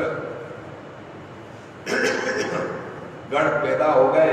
वीरभद्र गण जब पैदा हो गए तो महाराज सबके सब त्राही त्राही मचाने लगे। दक्ष का मस्तक सिरछेदन किया, भृगु की दाढ़ी को नोच करके जो है स्वाहा, भग की आंख फोड़ डाली, कुशा के दांत एक मुक्का पड़ा। नया काम से देवता अनुभंग होने लगे, भागे भागे घबराए शंकर भगवान के पास में गए। नमः शिवाय, ओम नमः शिवाय, हर हर हर महादेव। नमः शिवाय, ओम नमः शिवाय, हर हर हर महादेव। गाइए, ओम नमः शिवाय, हर हर हर महादेव।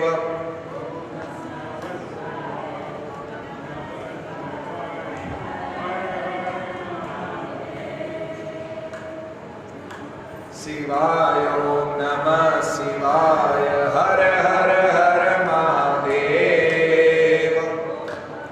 शिवाय, ओम नमः शिवाय,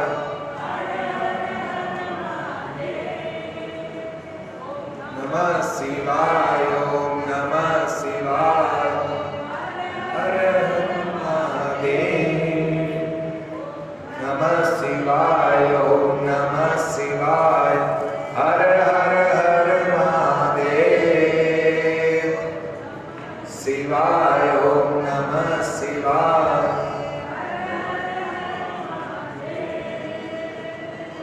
नमः शिवाय, ओम नमः शिवाय,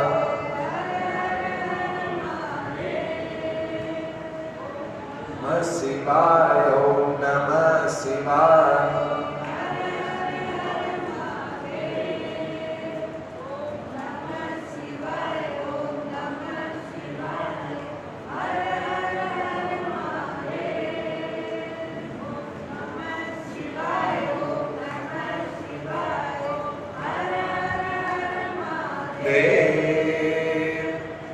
नमः शिवाय, ओम नमः शिवाय,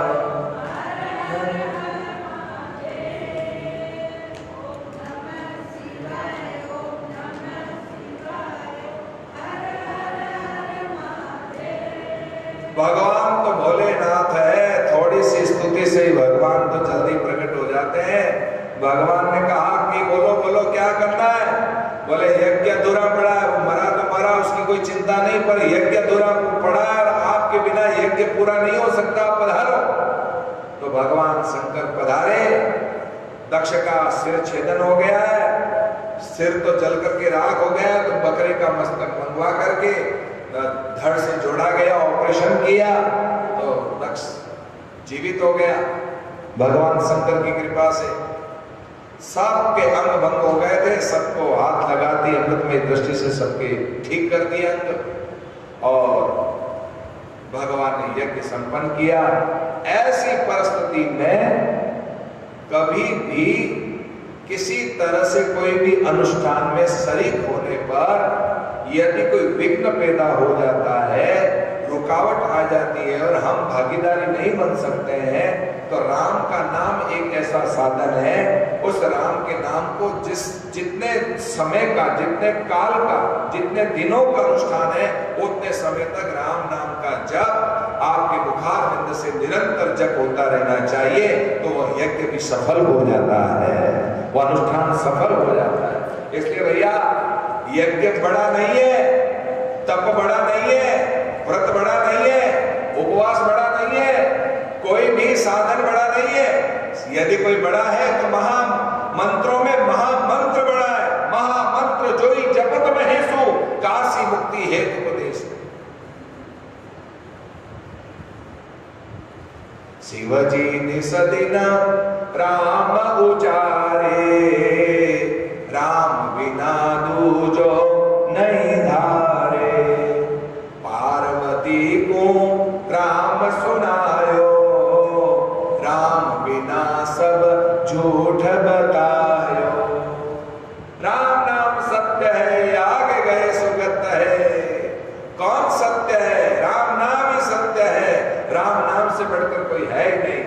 जिंदगी भर कितना ही जोड़ लो, कितना ही तोड़ लो, कितना ही इकट्ठा कर लो, कितना ही वैभव दर्शा लो, कितनी भी सटह जो है अपनी ठसक दिखा लो, पर अंत में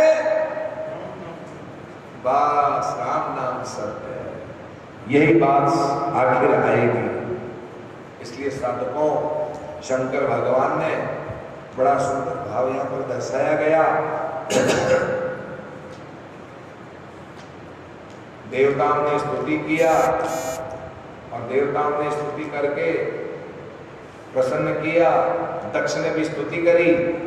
भूयान अनुग्रह अहो भवता कृतो में दंडस्पया मयि भृतो यद्यपि प्रलब्ध न ब्रह्मबंधु सूचवाम भगवन अवज्ञातोभ्यम हरेश कुतल एव धृतव्रतेषु विद्या तपोव्रत धरान मुखतः स्म विप्राण ब्रह्म आत्म तत्वम अवितुम प्रथमम तवम श्राकः तत्ब्राह्मणान् परम सर्व विपत् सुपासी पाल पशुनि विभो प्रहित दंडा यो सुमया विदितस्तत्वदर्शः सभायां क्षिप्तो दुरुक्ति विसिखे गण्यः तन्मां अर्वाक पतन कर्मानु अन्वत्तया निंदया पाद दृष्टया अद्रया स भगवान स्वकृते तुष्येत। महाराज, ऐसा पावन भाव जिस तरह से ग्वाला दंड लेकर के गायों की रक्षा करता है, ऐसे ब्राह्मण भी दंड लेकर के व्रत तप जप यज्ञ होम दम सम नियम यम आदि जितने जितने साधन हैं उन साधनों की रक्षा करता है। और ब्राह्मण भी इस तरह से उद्दंड हो जाते हैं, तो आपने हमको दंड देकर अनुग्रहित किया है कि हमको हमारे कर्तव्य का पालन करना चाहिए। ऐसा सुंदर जो है भाव यहाँ पर दर्शाया गया। और अंततः आगे का प्रसंग श्रवण कराते हुए अधर्म का वंश का वर्णन किया। और मैत्रेय ऋषि कहने लगे, प्रियव्रतौ तान पादौ शत्रुपापते सुतौ वासुदेव सकलया रक्षायां जगत स्थितौ जायोतान पादस सुमिति सुरुचिस्तयौ सुरुचि प्रेयसी पत्यो नेत्रयत् सुतो ध्रुवः एकदा सुरुचि पुत्रम अंकारोपेलाने उत्तमं नारक्षन्तम ध्रुवं राजा अभिनंदतः। भैया बड़ा सुंदर चारों चरित्र सुनाते हैं और वह सुनाते हैं उत्तानपाद की कथा। अरे वाह, ये तो उल्टी बात हो गई। देवती बड़ी है ना, तो पहले देवती का सुनाया प्रसंग, उससे छोटी आकृति का सुनाया, उसके बाद में प्रसूति का सुनाया। अब यह क्रम क्यों बदला? बड़ा कौन है? प्रियव्रत। तो प्रियव्रत का चरित्र सुनाना चाहिए, उसके बाद उत्तानपाद राजा का चरित्र श्रवण कराना चाहिए, पर नहीं, पहले किसका सुनाया? उत्तानपाद का। क्यों? इसलिए उत्तानपाद का चरित्र सुनाया। राजा धीराज परीक्षित जो है अपराध करने वाले दक्ष को दंडित होना पड़ा, इसी तरह से मैं भी जो है अपराधी हूं और मुझे दंडित होना पड़ेगा, मुझे भी दंडित होना पड़ेगा और मुझे दंड मिलेगा। इस दंड के भय से घबरा गया, और घबरा गया तो महाराज वो प्रार्थना करने लगा, हे सुखदेव, हे गुरुदेव, आप कुछ कृपा करो कि जल्दी से मैं मृत्यु पर विजय प्राप्त कर लूं। तब सुखदेव जी ने जो है उत्तानपाद राजा की कथा सुनाई और कहा कि जिस अरे तू तो 80 साल का हो गया और तेरे को अभी तक मृत्यु का भय सता रहा है। 5 वर्ष का बालक ध्रुव जो है मृत्यु पर विजय प्राप्त करके और वैकुंठ का अधिकारी बन गया, उस लोक का अधिकारी बन गया। इतने छोटे से बालक ने जो है इतनी बड़ी तपस्या करी है, तू क्यों घबरा रहा है? मृत्यु पर विजय प्राप्त कर, अभय मैं प्रदान करता हूं मैं तुझे। इसलिए उत्तानपाद राजा की कथा पहले सुनाते हैं। देखो भैया, उत्तानपाद का अर्थ होता है उल्टे पांव जो लटक करके आया है, वही उत्तानपाद है। उल्टे पांव, हम सब लगभग जो है उल्टे पांव ही, नीचे सिर ऊपर पांव, मां के गर्भ से हम ऐसे ही आए हैं। इसलिए हम सबका नाम क्या है? उत्तानपाद। उत्तान यानी उल्टा, पाद यानी पांव। जो उल्टे पांव लटक कर आया वो उत्तानपाद है। साधकों, उत्तानपाद की 2 पत्नियां हैं, सुनीति और सुरुचि। सुनीति कौन है? सुनीति वह है जिसको नीति अच्छी लगती है, जिसके विचार अच्छे हैं, जिसकी दृष्टि अच्छी है, जिसका मन अच्छा है, जिसका भाव अच्छा है, जो निरंतर भगवान की भक्ति में रत रहते हैं, वही सुनीति है। आत्मा से जिसको प्यार है, आत्मा से जिसको प्रेम है, आत्मानुसंधान करने की जिसमें लगन है, वही सुनीति है। और सुरुचि कौन है? जो शरीर से प्रेम करते, गोरा गोरा चिकना चिकना बना से जो प्रेम करता है, बंगले से जो प्रेम करता है, खाने पीने पदार्थों से प्रेम करता है, अरे गोरी गोरी चमड़ी से जो प्रेम करता है, ऐसा प्रेम करने वाला, शरीर से प्रेम करने वाला, संसार से प्रेम करने वाला, पदार्थों से प्रेम करने वाला, धन से प्रेम करने वाला, यश से प्रेम करने वाला, प्रतिष्ठा से प्रेम करने वाला, पद से प्रेम करने वाला, ऐसा जो लालची है वो कौन है? सुरुचि। इसलिए सुनीति का त्याग करके सुरुचि को उत्तानपाद में अपना लिया। कैसे? ऐसे सुनो।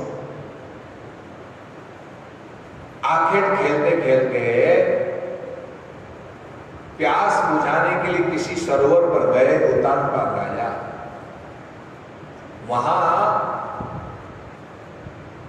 सुरुचि की सुंदरता को देख करके मुग्ध हो गया उत्तानपाद राजा और याचना करी, हे सुरुचि, तू मेरी प्राण प्रिया बन जा।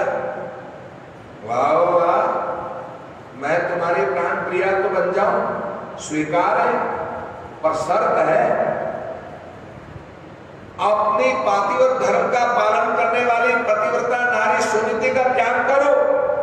बोले हाँ, संतान भी नहीं हुई है, मैं उसका त्याग करता हूं। अरे तेरी जैसी सुंदरी, विश्व सुंदरी को अपनाना मेरा सबसे बड़ा धर्म होगा, उस काली कलुटी का तो मैं वैसे त्याग कर दूंगा। मैं तेरी शर्त मुझे मंजूर है। अच्छा बात, चलो तेरी शर्त मंजूर है। किसको अपनाया? सुरुचि को। बेचारी सुनीति का जो है त्याग कर दिया। सुनीति जंगल में गई, उसको तो ना कोई हर्ष है न शोक है, वो तो अपने भगवान के भजन में रत रहने वाली है। इसलिए जंगल में भी पर्णकुटी बना करके भगवान के भजन में रत हो गई। इधर सुरुचि से कोई संतान नहीं हुई, सुनीति के भी कोई संतान नहीं। एक बार आखेट खेलते खेलते उत्तानपाद जो है रास्ता भटक गया, दिशा भ्रमित हो गया, रात्रि का समय आ गया, निशाचरों का समय था, जंगली जानवरों का भयावह था। अब ऐसे समय में कैसे जो है प्रवेश करें, कहां जाएं, कहां रात्रि को निवास करें। घूमते घूमते घूमते एक कुटिया नजर आई, कुटिया का दरवाजा खटखटाया, कुटिया दरवाजा खुला तो सामने अपनी प्राण प्रिया पतिव्रता नारी सुनीति को देखा। पुराना प्रेम उमड़ पड़ा, चलो रात्रि विश्राम यही करें। 12 वर्ष हो गए थे सुनीति का त्याग किए। आज 12 वर्षों के बाद में उत्तानपाद राजा का मिलन सुनीति से हुआ। 12 वर्ष की अखंड तपस्या से, अखंड साधना से, अखंड व्रत से, अखंड उपवास से जो है ध्रुव महाराज आने की प्रतीक्षा करने लगे और सुनीति की तपस्या से प्रभावित होकर के ये प्रकार कैसे भी करके जो है सुनीति के गर्भ में ध्रुव महाराज प्रवेश कर गए। समय आने पर जो है सुनीति के गर्भ से जब भगवान के लाडले भक्त ध्रुव का समय आने पर प्रकट हुआ, तब सबको बड़ी खुशी हुई, बड़ी प्रसन्नता हुई। समाचार राजा को मिला तो राजा ने जो है अपने बेटे ध्रुव और सुनीति को अपने पास ही नया महल पर खड़ा करके उसमें उसको रख छाने छुके कभी कभी जो है सुनीति से मिलने जाता, ध्रुव से प्यार करता, ध्रुव को लाड़ लड़ाता। ऐसा करते करते समय व्यतीत होने लगा। इधर सुरुचि के भी संतान हो गए जिसका नाम उत्तम रखा गया। बालकों के साथ ध्रुव खेलते खेलते बालकों ने एक बालकों में से एक बालक को याद आई और 2:30 बाप रे, अब तो मुझे इसी वक्त जो है बाप के पास जाना पड़ेगा। मेरा बाप मुझे चिल्लाएगा और मुझे मारेगा। बाप? कैसा बाप? ध्रुव के मन में जिज्ञासा जागृत हुई। दौड़ा दौड़ा खुद भी जो है ध्रुव अपनी माँ के पास में गया। माँ मुझे अपने पिता के दर्शन करो, पिता के दर्शन करो। पिता के दर्शन की लालसा को देख करके इशारा किया कि वो रहे तेरे पिता, सिंहासन पर बैठे, राज सिंहासन पर। जा दौड़, उनकी गोदी पर चढ़ जा, तो तेरा अधिकार है, जा यहां से दौड़। इशारा पा करके जो है तुरंत घुटनों के बल पर जो है दौड़ते दौड़ते दौड़ते दौड़ते सीधे जाकर के राजा के पांव पकड़ लिए, अपने पिता के पांव पकड़ लिए। पांव पकड़ करके अपना पांव पिता के पांव के ऊपर रखा और ऊपर चढ़ने की जैसी तैयारी की तो पिता ने अपना हाथ आगे बढ़ाया, प्रेम उमड़ पड़ा और ध्रुव को गोदी में लेने के लिए जैसे ही हाथ आगे बढ़ाया वैसे वक्त पास में खड़ी सुरुचि ने आंख निकाली, खबरदार। तरुणी विषम, किसी वृद्ध पुरुष के पीछे कोई जवान स्त्री पीछे पड़ जाती है ना, समझ लो कि वो जहर है। इसलिए भैया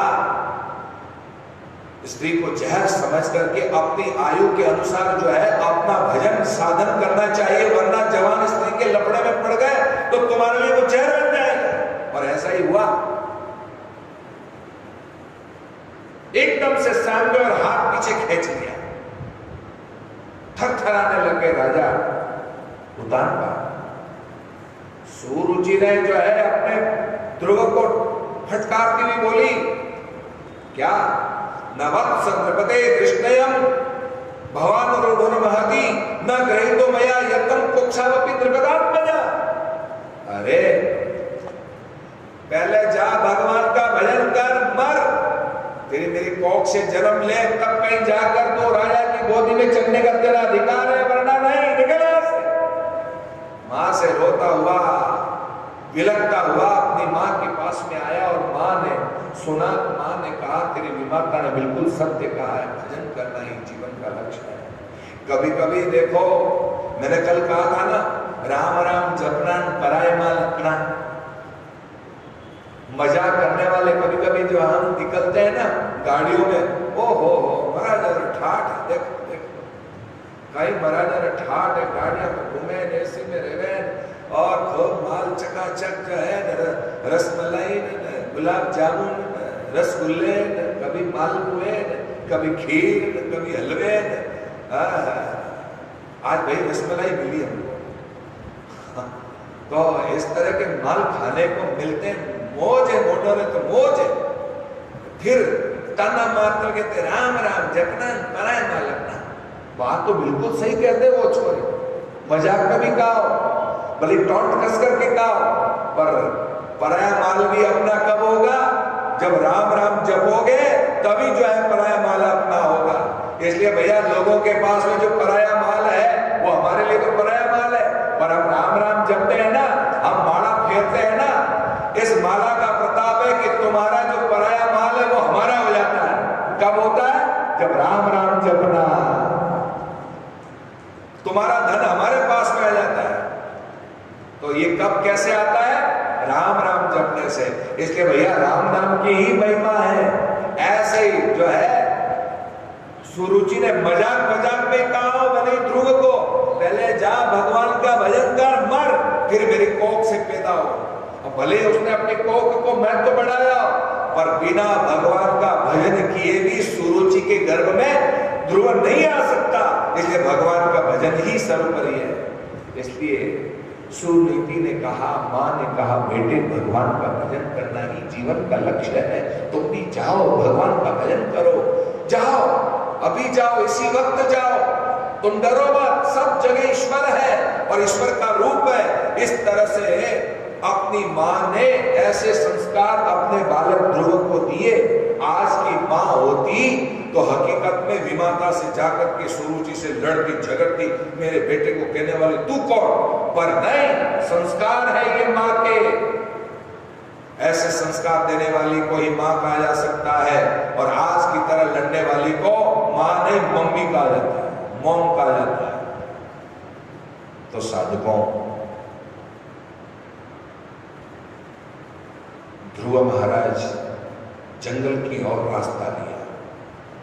जब जंगल की ओर रास्ता लिया, राजा को खबर पड़ी, अरे रे राम राम राम राम राम राम, मैंने मेरी लुगाई के कहने के चक्कर में, मेरी लुगाई की बातों में आकर के मैंने छोटे से बालक का बड़ा भारी अपमान कर दिया, और वो जंगल की तरफ जा रहा है, जंगल में खा जाएगा पशु, और उसे मंत्री से इशारा किया जल्दी कर, उसको वापस बुला ले, आधा राज्य दे देंगे, तू प्रलोभन देकर उसको रोक रोक रोक। और दौड़ा दौड़ा मंत्री गया, और मंत्री ने कहा, अरे ओए ध्रुव बालक, रुक जा, भगवान के भजन मत कर, जंगल में मत जा, तेरे को हिंसक पशु खा जाएंगे, डर लगेगा, आजा वापस आजा, 5 गांव देंगे, 50 गांव दे देंगे, आधा राज्य दे देंगे। तब जो है ध्रुव को मन में हुआ, अरे भजन के लिए मैंने एक कदम आगे बढ़ाया, एक कदम बढ़ाने से जब मेरे को आधा राज्य मिल सकता है और मैं भजन करके भगवान को प्राप्त कर लूंगा, तो न जाने मुझे कौन सा राज्य प्राप्त हो जाएगा। ऐसा सोच करके अब तो दृढ़ निश्चय कर लिया कि मुझे तो भजन ही करना है, और भजन करने के लिए ध्रुव जंगल की तरफ गया। नारद जी ने सोचा, रे अच्छा खासा चेला जा रहा है, इसको मूंढ लो, क्योंकि इसका कोई गुरु नहीं है, और मैं गुरु बन जाऊंगा तो कम से कम मेरी महिमा तो बढ़ेगी, मुझे गर्व तो होगा, क्योंकि भगवान का भजन इस छोटी उम्र में करेगा और भगवान को प्राप्त कर लेगा, और कोई ये याद करेगा ये चेला किसका है, ध्रुव, बोले नारद जी का, तो महिमा किसकी बढ़ेगी, नारद जी की। अरे किसी का बेटा जो है महान कार्य करता है, गोल्ड मेडल लेकर के आता है और कहता है भाई ये किसका बेटा है, फलान जी का बेटा है, तो फलान जी की महिमा बढ़ी कि नहीं बढ़ी।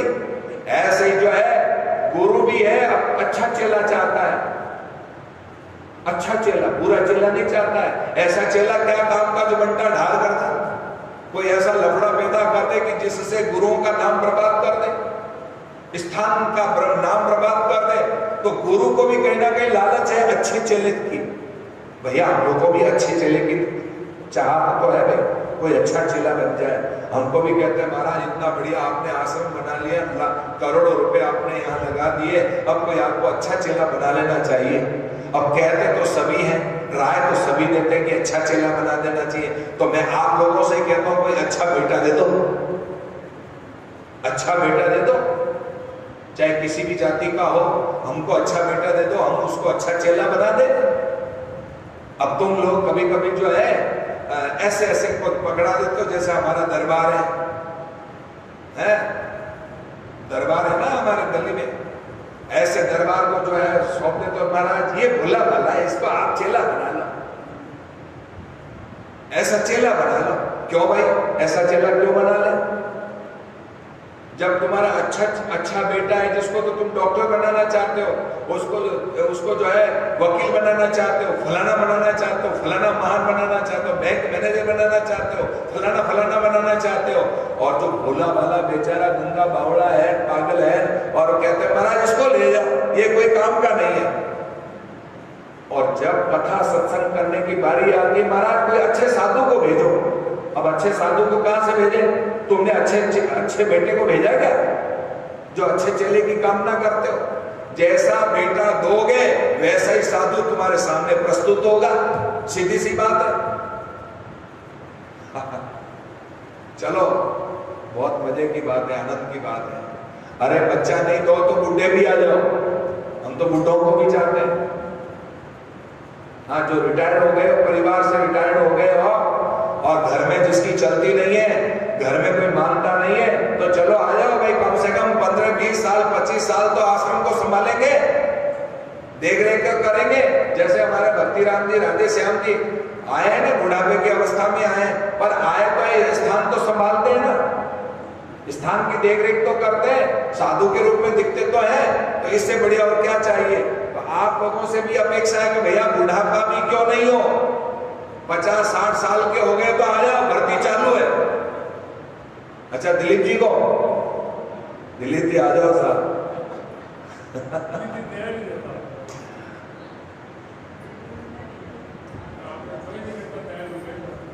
अब तो इतनी दिलीप जी की भी जवाबदारी और बढ़ गई। जब जवाबदारी नहीं थी तब इतना बड़ा महल खड़ा कर दिया, अपने पैरों पर खड़े रह करके इतना बड़ा जो है काम कर दिया। अब तो और ज्यादा जवाबदारी बढ़ गई। आपको पता है इस बड़ा रामदारा ट्रस्ट के उपाध्यक्ष बन गए हैं। एक बार ताली बजा करके सम्मान करो। हाँ, वो बोर्ड लगा हुआ है, कौन कौन अध्यक्ष बना है, कौन मंत्री बना है, कौन कोषाध्यक्ष बना है, ये सारे ट्रस्टी बन गए, तो बहुत अच्छी बात है। तो साधकों सबसे बड़ी बात है, तो साधकों सबसे मजे की बात है, नारद जी महाराज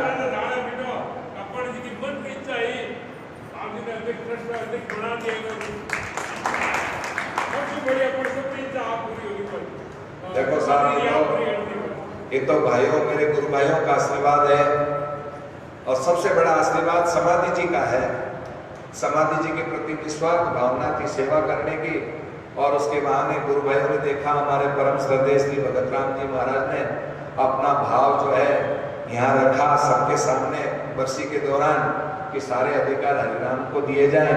तो मैं इस लायक नहीं था और नहीं मैं इस लायक हूँ, पर भी संतों की ये प्रसाद है, अध्यक्ष पद के रूप में जो प्रसाद मिला है, ये समाधि जी की सेवा करने का ही फल है। इसलिए अब तो ज्यादा जवाबदारी मिल गई है, तो जवाबदारी मिल गई है तो अब इसको खड़ा तो कर दिया है, पर इसका संचालन करना और इसको जो है मेंटेन करना और इसको जो है संचालित करना और इसको जो है किस आत्मनिर्भर करना, स्थान को आत्मनिर्भर करना सबसे बड़ी बात है। क्योंकि महीने का खर्चा भी जो है 40-50 हजार रुपया यहाँ महीने का खर्चा है, तो बार बार ये बड़ा रामदारा किसी के सामने झोली फैलाए, ये अच्छी बात नहीं है।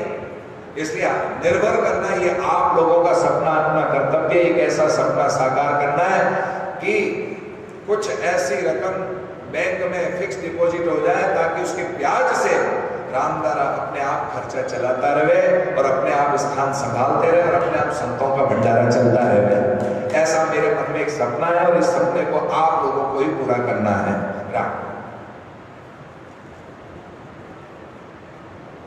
तो भैया नारद जी को अच्छे चेले की जरूरत थी,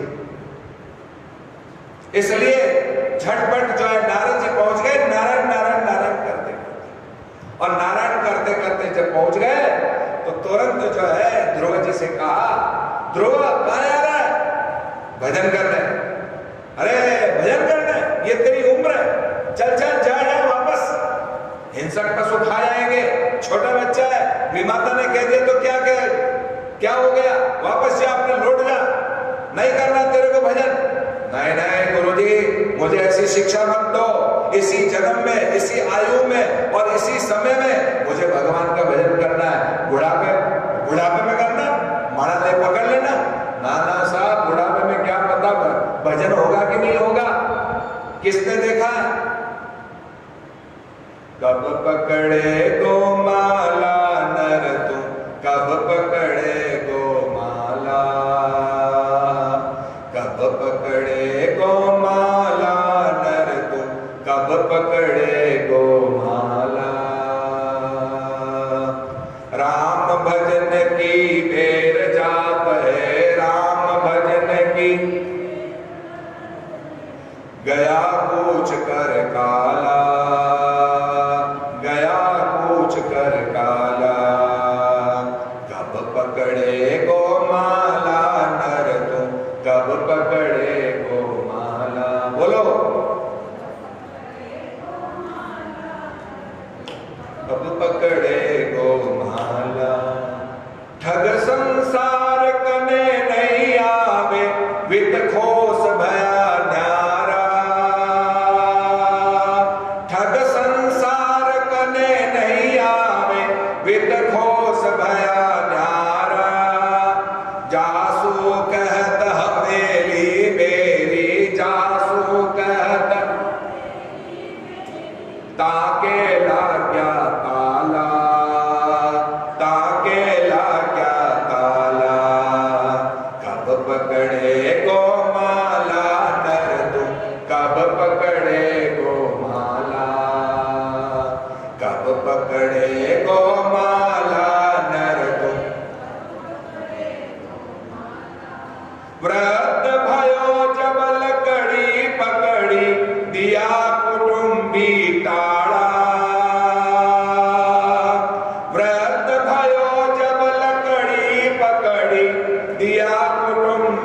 काड़ा सुतनाती तब कयो नहीं माने सुतनाती जो जो उठे ज्वाला जो जो उठे ज्वाला कब पकड़े को माला नर को कब पकड़े को माला कब पकड़े को माला नर को नयन थक्या मग सूजत नाही धूजे सब ही डाला नयन थक्या मग सूजत नाही धूजे सब ही डाला यहाँ की खटोली बाहर काढ़ो यहाँ की खटोली बासे सब ही साड़ा बासे सब ही साड़ा कब पकड़े को माला नर को कब पकड़े को माला कब पकड़े को माला नर को कब पकड़े को राम सेवक अब राम सुमरिए राम सेवक अब लाग भजन की ढाला लाग भजन की ढाला पीछे कछुन बन सिर प्राणी पीछे कछुन बन सिर प्राणी आसी मुदगर भाला आसी मुदगर भाला कब पकड़े को माला नर को कब पकड़े को माला कब पकड़े को माला नर को